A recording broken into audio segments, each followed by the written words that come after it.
To expound on that is Marine veteran and CEO of VetComm.us, Kate Monroe. Kate, thank you so much for joining us. Yes, thank you for having me. Hard to believe that was, my goodness, over 20 years ago. I mean, I remember vividly where I was during that moment. Talk about you're a veteran, and Yes. you served in the Marine Corps. Talk about your personal connection to that fateful day. You know, it's funny. I don't think anybody can forget where they were on that day. Ask anybody. But I mean, for me, it was unique. You know, I had just gotten out of the military, and on not so good terms. I got a lot of injuries, as I've shared here before. And all I thought the whole time was, damn it, like, why did I get out?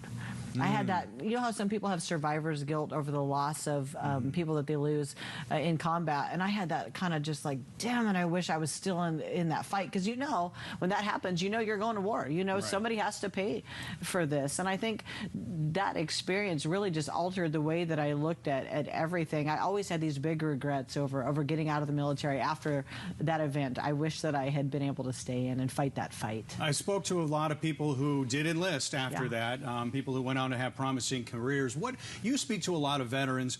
What is their general sentiment of 9/11 now that we're looking back 20 plus years later? Yeah, we you know, at VetComm we speak to hundreds of veterans every single month, and especially veterans from that era. I think it's twofold. It's kind of two buckets. The first bucket is patriotism and recruitment was at an all-time high. That was that time period was a very easy way for people to say, you know what, I'm going to sign up to fight that fight. But everyone that fought that fight are now my age, right? We're all around that age, and I think everybody just looks back in reflection and thinks we're worse off now in regard to those countries than we were even then. Right. And so some of them that had that survivor's guilt, that have some of this PTSD, that lost their friends, that sacrificed limbs and parts of themselves, kind of feel like, was all that for naught? Right. You know, looking back, they kind of just go, country, it's time to wake up. Like, how have we lost this much of our patriotism and this much of our foothold in the world, looking back to only 22 years ago? So I think that's how they're feeling. And that leads me to the next question. The mantra has always been never forget. Yeah. And you feel that some of these veterans that served, that not only are they forgotten, but also the message of whatever, you know, that message meant to them is also forgotten? Yeah, I mean, I think if you're looking at 9/11 as a whole, there's two parts. There's all the people that, all of our fellow Americans that were lost in that moment, that were in those towers, right? It makes me emotional, I'm sorry. And all the people that were on those planes. I mean, that's one group of people that we lost that we should never forget. And then there's all the lives that we sent to war, all of those service members. And I gotta tell you, the sentiment from me and from other veterans, from active duty, from people that still serve, from just the general country that I talked to, we forgot.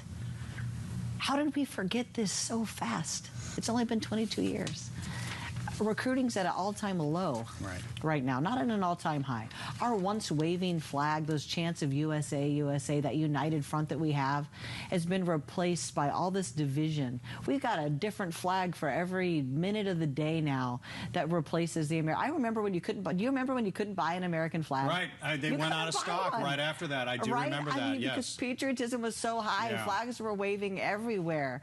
And I just think that we forgot, and it's time we remember. It's time for us to unify ourselves again, not against a common enemy on the other side of the world, but unite ourselves and face what we're really facing as a nation. We've kind of become our own worst enemy. It's time we remember. Not about not forgetting. It's time we remember that time and really get back to some of those times and that spirit we had as a nation. Very poignant message. Kate Monroe, always appreciate. And speaking for the veterans out there, hope to see you again soon. Yeah, thank you so much. Absolutely. Always appreciate you. All right, appreciate you as well. Lindsay.